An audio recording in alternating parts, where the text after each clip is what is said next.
Hey guys, this is Patrick from STH, and today we're going to take a look at Intel's secret weapon in the data center. Specifically, we are going to look at integrated QuickAssist technology that is really for crypto and compression offload, and that saves an absolutely huge amount of CPU resources if you actually take advantage of them for really common tasks, crypto and compression, right? Now, Intel's had QuickAssist technology, and we've been covering it. I mean, we've been covering it since like 2013. We did some articles on like how-tos and stuff in like 2016, 2017. But this year, we've really shown some of the performance benefits you get from both using add-in cards like this, but also just using the QAT engine. In our last video, we actually showed what happens when you take a QuickAssist accelerator and put it into a dual-socket Intel Xeon server. Now, in a big server, that's maybe not a big deal, right? You have a lot of PCIe slots, but when you're in the embedded space where you have limited space and also just fewer PCIe slots, having to add an add-in card to get faster crypto and compression, that's something that a lot of people just don't want to go do. And that is why we're not just going to take a look at this in the Ice Lake D series, because while that is definitely a cool platform,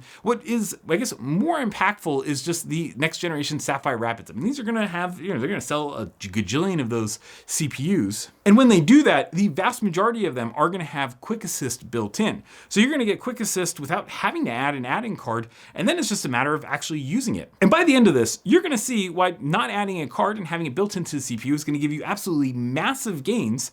And frankly, that is Intel's secret weapon in the next generation of CPUs in the data center. So with that, let's get over to the new set and take a look at some numbers. Okay, so for our test setup, what we're going to be using is an Intel Xeon D-2776NT. Now this is a 16-core, 32-thread part, which is really a pretty high-end part. It's also part of the Xeon D-2700 series. That's important because the Xeon D-2700 series and 1700 series actually have different versions of QAT acceleration. The way the QAT works in them is actually different. This is definitely the higher, like higher performance version of it. But because we were looking at the QAT accelerator cards, and also we knew that we were going to be doing Sapphire Rapids, I kind of wanted to get like the high-end Xeon D acceleration with QAT. So that's why we're using that part. On the AMD side, it felt kind of weird, and I'll tell you exactly why.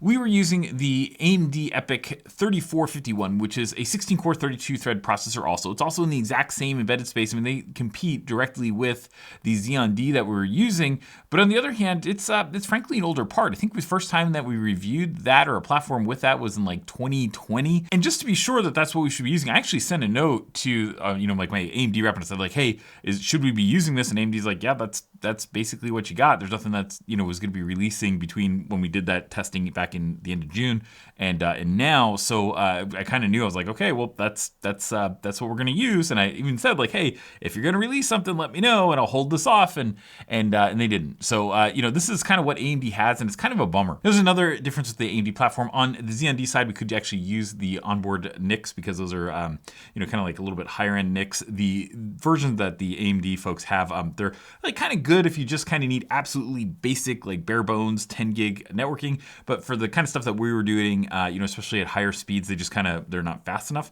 So we actually had an add in a Intel 800 series NIC to be able to actually handle the level of performance that we were hoping to get. So that is a difference in the test setup because we are using an add-in NIC for the AMD platform, but we just kind of had to do it to get better performance. So that's the reason. And hey, before we get too far in this, I do want to point out that we're going to say this is sponsored because we did do that flight up to to Intel. And then the other thing that you're going to see later on in this video is that we also have Sapphire Rapids. And so Intel had to give us permission to actually be able to publish those Sapphire Rapids numbers because the launch is not for a while. And so we actually got permission to be able to actually show that, so we can kind of talk about the story that really goes from embedding the QAT accelerator in the current generation Ice Lake D parts, but then all the way through what'll happen in the next generation where we have Sapphire Rapids like built in with the QAT accelerator. So I kind of want to show that entire story. But of course, like everything that we do on STH, Intel didn't get to see this video, they didn't get to see any of the website stuff, they didn't get to see the numbers, any of that kind of stuff before we actually published. And so, this is being done completely editorially independently. Just want to make sure that's clear because I know there are a lot of places on the internet that are not like that. With that, let's get to the numbers. Okay, the first workload that we're gonna look at is compression. And by the way, these are gonna be the same workloads. We're gonna test like the same things that we tested in the previous generation where we actually had like an add-in card accelerator for QAT. So we're gonna be doing the exact same thing, but we're just gonna be using the built-in acceleration on the Xeon D-2776NT. So here we're gonna be using the Calgary corpus as kind of our data to go and actually compress. We're gonna be using QAT zip, which is something that is on GitHub. I'm not gonna read to you guys the GitHub links and stuff like that. So again, if you wanna go see where all the stuff is, on GitHub. You can actually just go look at the main site article, and in the section for these, we'll have all the links there, so you can just go find that. But the big things that we're going to test here are we're going to test like a base case. We're going to look at the ISA-L performance, and in ISA-L, we'll talk about a little bit about what we saw differences not only on the Intel side, but also on the AMD EPYC 7003 series versus the 3000 series that we're testing here. And then we're going to look at the QAT hardware acceleration as well. So base case is our brute force that we're doing both on Intel and AMD. We then have ISA-L, which actually using some extensions that we have in the CPUs to actually accelerate things, and we actually get a lot of performance from that. And then finally, we're going to be looking at the hardware acceleration, and that's basically the setup. Okay, so let's look at the base case. And something that should be immediately noticeable to anybody that saw our previous piece versus this one is that when we have all 32 threads working, the Intel and AMD, like in the previous generation, the AMD ones are actually a little bit faster, but because these are the older, like kind of Zen generation cores in this chip, and you also have like the 2 CCDs and stuff like that, so it's kind of a different setup, the Ice Lake processors are actually a lot faster in this one when we kind of just open things up even in the base case. Now, the same thing happened when we went to ISA-L. And in ISA-L, again, and when we looked at the version where we had the QAT accelerator on the big Ice Lake and Milan chips, we actually saw that Milan was actually faster than the Intel Ice Lake chips, but that's not necessarily the case here. And by the way, that's part of Intel's strategy, really having something that's kind of like equivalent core performance on the embedded space, like the Xeon D space, as they do in the data center, and being able to have like the same types of cores. So this is actually something that, I guess we would kind of expect, but it wasn't necessarily something that I expected to see this big of a difference, but then it kind of like makes total sense when you look at it. Still though, I also just wanted to note the fact that AMD gets a massive performance jump here when they're using ISA-L. So I mean, that's actually, if you're still using an older AMD chip, maybe this is something to go use. But then of course, when we switch over to the QAT accelerator and the hardware acceleration, we see something that's totally different. Not only are we getting significantly more performance, but we're only using 2 threads to get that performance. And by the way, these are all in threads because we have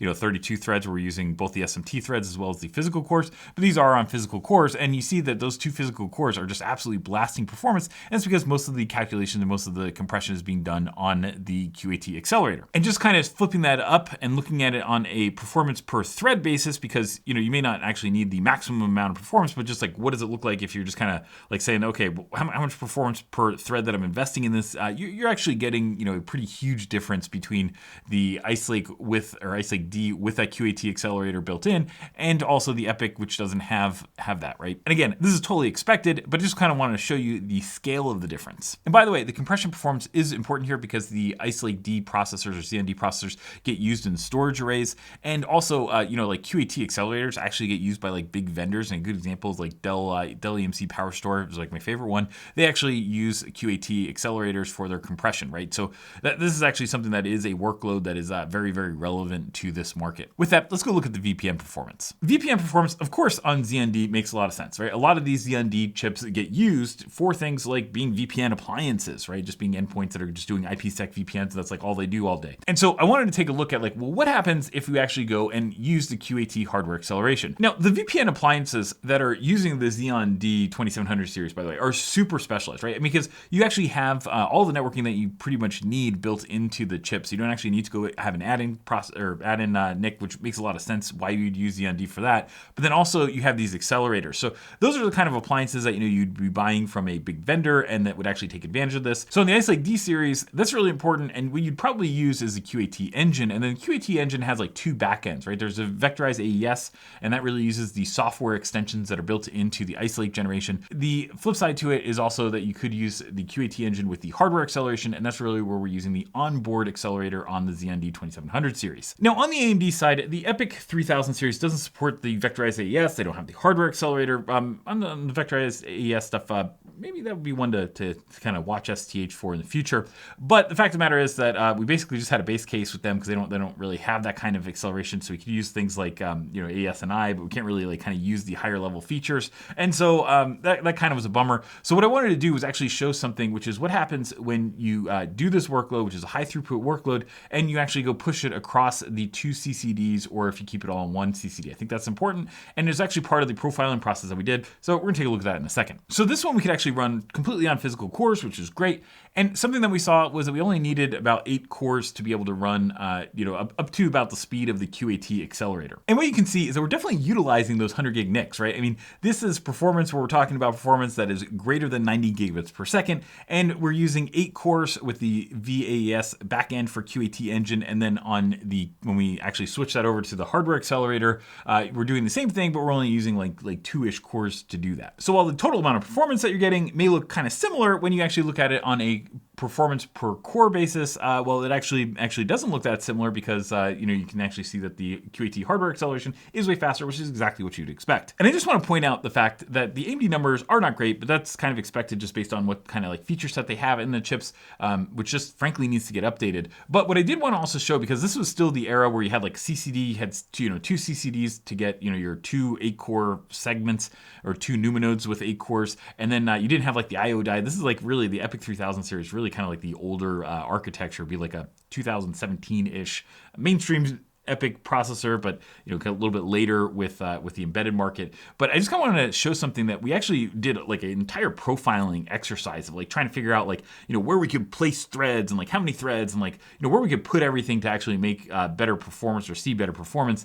And one thing that I wanted to do was just say like, okay, let me just show you what the difference is between if you put all 8 threads on a single CCD, and then you take 4 of those and you put them on the other CCD, and like does that help just kind of splitting up where we're putting the cores and the workloads on those cores, right? And so when I looked at like that, one thing I did see was that actually you did get a little bit less performance even at these relatively low loads. I mean, we're not totally saturating the Infinity Fabric link, but you did see about 2% lower performance when we split the threads from one CCD to 2 CCDs. A lot of people talk about that, but there's like never any numbers on that. So that might be one of the first times somebody actually has published a number on what the difference is. I just kind of thought it was interesting. And while 30 gigabits per second is not like huge, of course, in the space, but on the other hand, I just wanted to kind of show that, because I just don't think anybody's really published and like actually shown that figure. Of course, if we were doing like actually could get 100 gigs out of this, we would of course get more congestion on that Infinity Fabric, and that might change a little bit what you see there. But just kind of, this is a little over 25 gigabits per second, so I just kind of wanted to show you like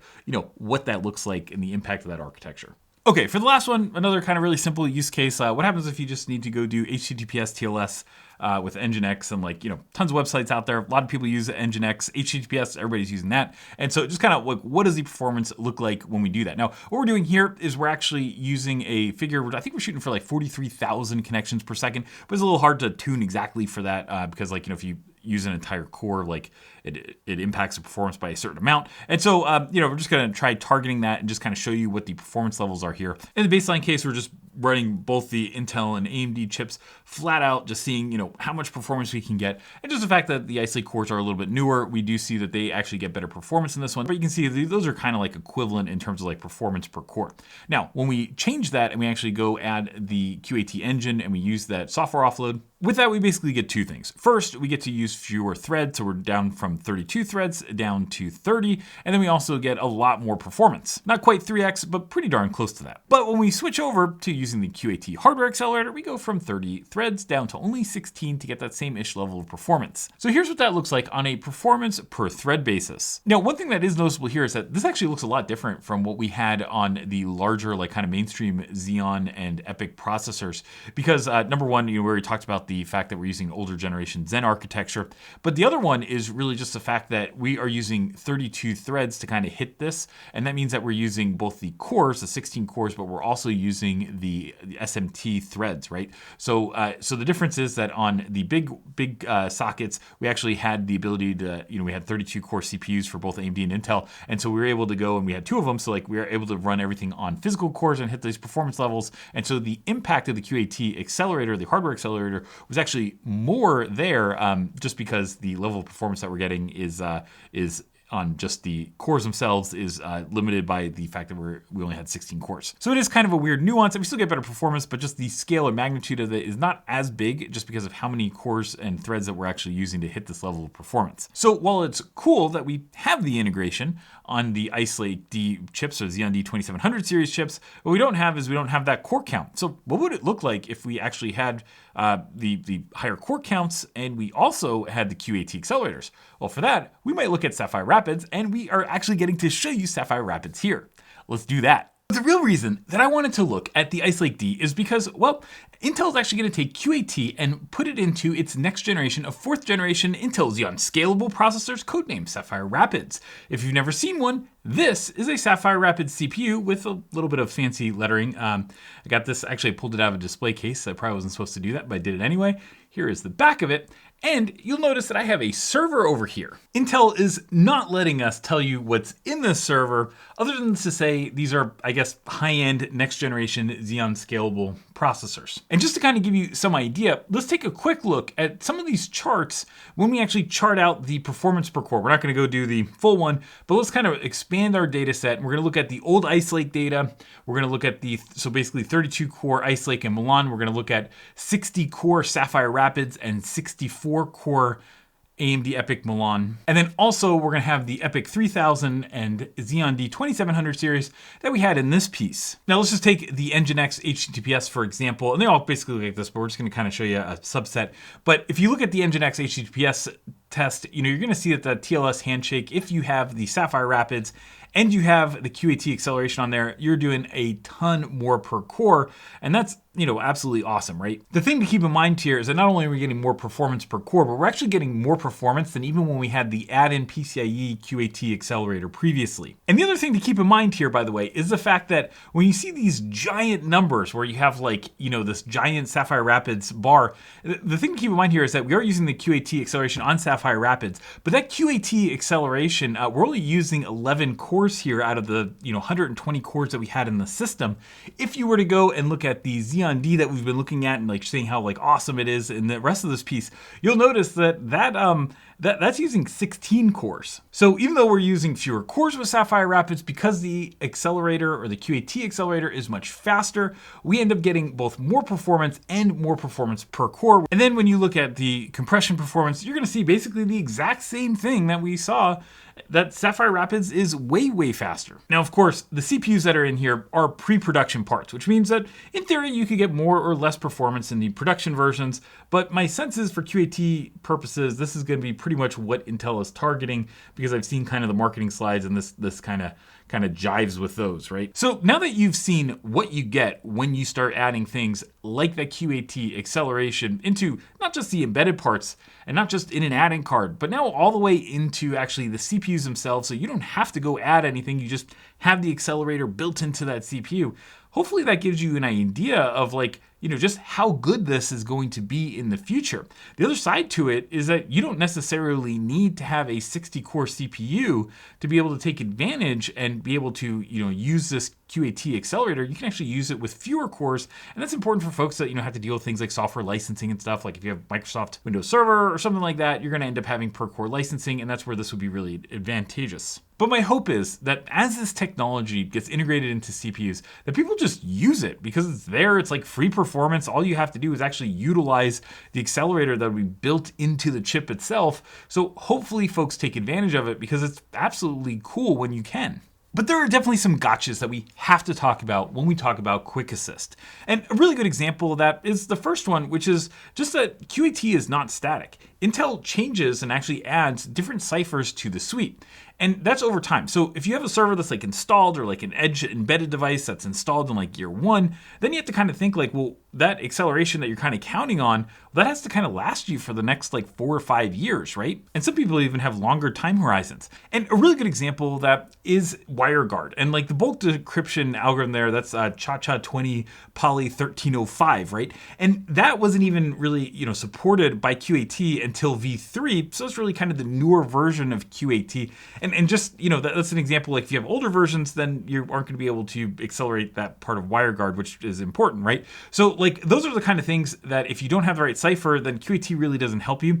And over time, it changes. So you may see something that says oh, you can accelerate this with QAT, but if you're using a newer cipher or a cipher that the older versions didn't support, some people will be able to use it, some people won't be able to use it. And I think that's also the reason that by putting it into a mainstream Xeon processor, it's going to force Intel to go over time and kind of keep that list up upgraded, right, or updated because, frankly, what they support in a mainstream processor has to be very forward-looking, at least 5 years. But the second gotcha of QAT is that it does require enablement, just like any accelerator. The same kind of idea, like if you want to go and do AI acceleration using a GPU, you actually have to go use software that is going to take advantage of that GPU, and then that has to all work. Same kind of thing happens for QAT, right? You have an accelerator. It may just be as easy as using like a certain library or something like that. But at the end of the day, you do need to do something probably different if you're running things on CPU cores today to actually use QAT. On the other hand, that was the same thing that happened when we got AES-NI like over a decade ago, and people started, all the processors started using it, and then everything got enabled for it.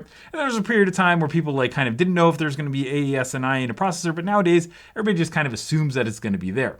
And that's an example of something that, you had to have that enablement for. It actually happened. And the big reason that happened was because it went to mainstream processors, which is happening with QAT. The third thing, though, is that if you don't really do that much compression or encryption, I mean, you just probably don't really care about QAT. Like if you have like a HPC server that's like only running like high performance code, like, you're probably not really going to do that much. Maybe you will use compression, or maybe you will use encryption. I don't know. But like, at the end of the day, like that's just another thing that there are, I can imagine, workloads or just organizations that won't need it. But on the other side, if you're one of those folks that you're not going to use any of this new technology, well, then maybe all you really care about is core count. But still, that's why I think that this 4th generation Xeon Scalable, along with the Ice Lake D at the edge, right? I mean, your edge platforms, your mainstream servers and the data center, everything supporting QAT, I think is actually pretty interesting. Because I think that once the number of accelerators and platforms with those accelerators like really explodes, to me at least, that's when we're going to start to see things like, the overall enablement and people just kind of like actually doing the work to go and start incorporating QAT. Wow, this is super fun stuff, huh? Hey guys, I hope you like this look at the next generation of QuickAssist being integrated into CPUs. I mean, really, the Ice Lake D, you can go get that today, and it's actually pretty darn awesome, but then the next generation Sapphire Rapids is